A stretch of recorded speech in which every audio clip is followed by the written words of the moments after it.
Hi, I'm Rick Belden, and this is Masculinity from the Inside Out, an exploration of the inner lives of men. If you find this content valuable, please like, share, and ring the bell for notifications. Thank you. Can you talk a little bit about CPTSD? Well, that is complex PTSD. Mhm. And it's kind of a new subject, I guess, in the last, I don't know, 5 to 8 years. It's been getting a lot more traction. And most people are pretty familiar with what PTSD is, post-traumatic stress disorder. The kind of classical thing with that is the soldier who comes home and he's seen his comrades killed or wounded. He's seen horrible things and he comes home. Also, someone, for example, there's been a tornado or there's been a hurricane.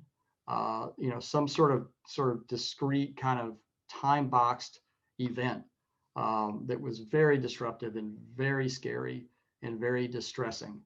And so, in the aftermath of that, again, this is a conditioning thing.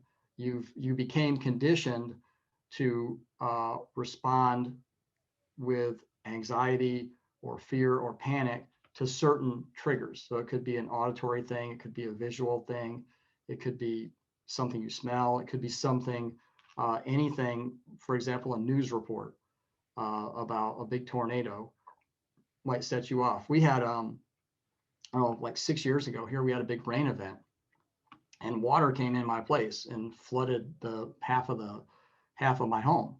And so ever since then, if we get heavy rain like we did last night, there's a part of me that's just like hyper vigilant to like, is this going to happen again? So that's a PTSD type scenario. With complex PTSD, we're talking more about something that is not so necessarily so discrete in terms of an event or 4 or 5 events in a limited period of time. We're talking about damaging sort of experiences that play out iteratively over a much longer period of time. So for me, like hallmarks of CPST are like numerous iterations, and also the duration, which is years often. And then the third thing is you can't get away from it. So any sort of situation, for example, it's talked about a lot now with adults who are recovering from child abuse and trauma and neglect. It's like, you know, what was the thing that that put you in the state of distress that you're trying to recover from? What was the event? Well, there was no one event. There was a series of events. Some were big and some were small that played out over a course of years. And so, for example, in my case, there were with my father. He was uh, he didn't. It's not that he was hitting me all the time. It's that I knew he was on the verge of it all the time. And so, yeah, there were specific episodes that I remember where he got violent with me, but there was this general context of like this could happen at any moment. So that's a really good point to make, and it's like it's what you're saying that you experience, and so many people who are going to watch this have experienced. It's yes, the experiences that the traumatic experiences themselves matter, but it's like whenever you're a kid, it's the reality that you form, the way that you relate to reality by being constantly in fear of the trauma. Yeah, And you begin to like relate to the life that way. It's like, and if you're living with a dull sort of anxiety, or if you got you're looking over your shoulder all the time for whatever reason growing up, it's maybe you've healed from the actual event themselves, but that is still the way that like that's in you, so it's going to right. be kind of like that like cortisol, what's happening to your cortisol stress response system and everything. You're going to respond to even potential threat in that same exact way. Right. And so Pete Walker, who has written a really good book about complex PTSD. He talks about emotional flashbacks. So in the kind of classical PTSD situation, when we think about a flashback, we think about, it's kind of stereotypical, but it's just like the car backfires and the veteran suddenly like feels like he's back in the battle where his friend got killed or whatever. He can actually tie that flashback to that event or that sort of episode. Whereas a lot of the time with complex PTSD that Pete Walker, as he describes it, you have an emotional flashback. You don't necessarily, you just know that, like, why am I depressed? Why do I feel ashamed? Like, why do I feel like everybody's criticizing me? Why am I hypersensitive or hypervigilant? You don't necessarily have something discrete that you can tie it back to. And it's more, as you said, it's the context. It's, as I said, it's the iterative sort of experiences that you had. So with my father, there were all the times that he gave me that look where it's just like, oh man, he could come at me any second. There were all the times when he raised his fist like he was going to hit me and scowled, and then he didn't do it. So that builds up a pattern, a distress pattern, that is part of your foundation that you take into adulthood.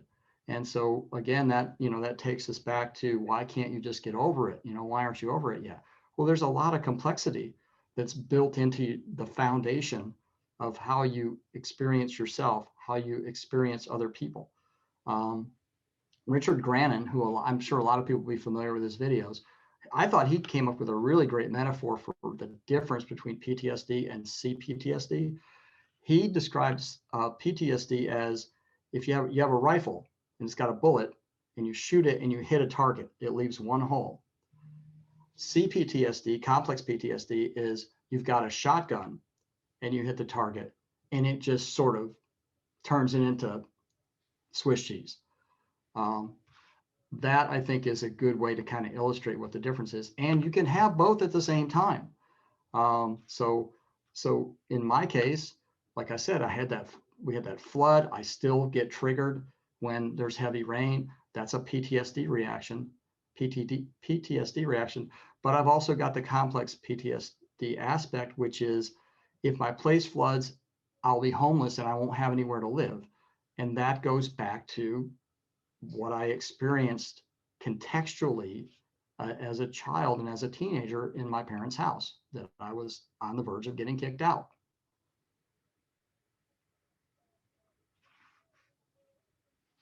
Wow. How do you begin, or how do you recommend that a lot of the men that you work with begin communicating with the inner critic, understanding it a little bit more, understanding what is there, and even so, how do you determine, how do you kind of like follow what's going on in your life and follow the trail of clues a little bit, to understand? Because I think that there's going to be some people that they came to this video because of negative circumstances in their life. How do we shift the focus from whatever the event or events that got them into this work, or feelings that got them into this work, to begin following that and understanding that maybe what you're experiencing is only the final manifestation of something that was actually long, long ago? Well, several things come to mind. One is, I think it's really helpful to educate yourself about all of this stuff. I think the Pete Walker book about complex PTSD is a really good place to start. That was where I sort of had this awareness of this inner critic thing. But it wasn't until I read that book and read his discussion of it and the way he describes it, that I actually it's like, oh, there's a name for this.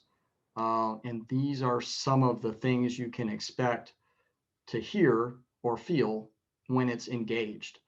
So I think that it's really useful for people to develop some sort of understanding of how someone else defines this. I think slowing down is necessary, particularly if you're feeling bad. If you're feeling bad and you don't know why, Um, if you can slow down and just listen to your mind and notice what kind of chatter is going on in there, what kind of dialogue is happening in there, um, what sort of words or messages are coming up. Because I think most of us can actually tune into that if we have the intention to do it, but it's not pleasant. And so a lot of people don't want to do it because it makes them feel bad when they actually know that that's how they're talking to themselves. So you have to be willing to have some tolerance for that. And also, I think we've talked about this before from a conceptualization point standpoint, really understand that that's not you that's saying those things to you. That's not who you are. That's not um, that's not who you are intrinsically that's saying those things. It's an aspect of you. Yeah. It's an aspect of you that's damaged. It's an aspect of you that's trying to protect you. It's an aspect of you that doesn't feel safe in the world. And it's important, I think, to note that it's going to be hard at first to differentiate between what's you and what is the you that is working as a protective mechanism, because you've been living that way, relating to the world that way for so long that initially you're not going to know the difference. It's going to take some time. I absolutely agree because I didn't used to know the difference. I mean, when I was your age, that's an old man statement. When I was your age, I was Oh, yeah, bro. people would tell me you're so hard on yourself. You're just relentless with yourself, and I was just like, that's just the way I am. It's like I know now that that's not the way I am. I have those tendencies, but that's not the way I am.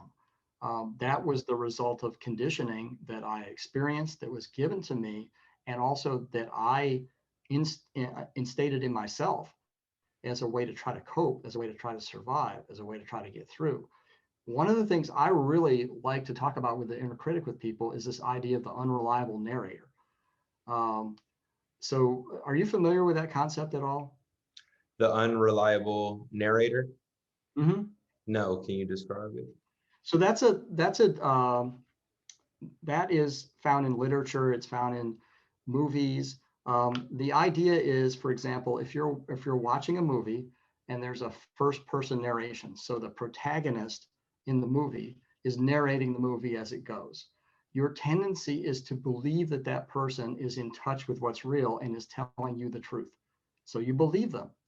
Uh, but there are, so the idea of the unreliable narrator is something like Fight Club with Edward Norton's character, where he's narrating this story the whole time. And he's like, yeah, there's me and there's this guy, Tyler Durden, and this is all the stuff that happened. And then you realize at the end, well, I don't want to spoil a movie that's 30 years old or whatever, but you realize at I've the end, seen it. I've seen it plenty of times. he's not telling the truth. What he told you, there are elements of truth in what he told you, but the sort of the core conceit of the story he told you is false. The same thing happens if you've ever seen the movie The Usual Suspects. Kevin Spacey's character is narrating throughout the whole thing. He's telling the story, and you get to the end and you find out that he's just been lying the whole time. And so I think it can be helpful if people resonate with those kind of examples to think of the inner critic as an unreliable narrator. It is a voice in you, an aspect of you that is telling you with absolute certainty and authority, this is how it is.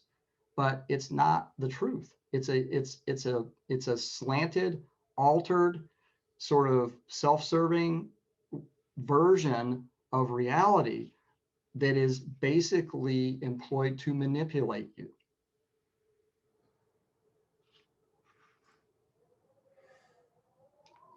And this isn't with, you're not doing it with ill intent. You are not conscious of the fact that you're manipulating reality because at one time that function served you. Your brain Right, doesn't know the difference. Your right, brain doesn't know the difference. It can't say, like you mentioned earlier, no concept of time. right, It can't say, okay, well, now is the time to turn that off. I don't need that anymore. It right. begins to function that way. And it could be a mix. Again, like I said before, it's, my conception of inner critic is it's a mix of parents, maybe older siblings, the coach, the teacher, all those who may or may not have had your interest at heart, as well as the child trying to cope and make sense of things and strategize for the sake of his own well-being and survival. So if you look at the two examples I just gave in Fight Club, Edward Norton's character he's not trying to manipulate you because he's got some sort of goal in mind. He's damaged, right? So he has a damaged perception of what reality is, and that's the basis for that narrative that he tells. In The Usual Suspects, Kevin Spacey's character is trying to manipulate the guy he's talking to, as well as the audience, into thinking that, hey, I'm just an innocent guy. I really had nothing to do with this, so that he can get away with it. So you can have both of those kind of aspects kind of involved in your inner critic. There's an aspect of my inner critic that wants to protect me, and there's an aspect of my inner critic that wants to destroy me. Mm-hmm. Rick, thank you as always, man.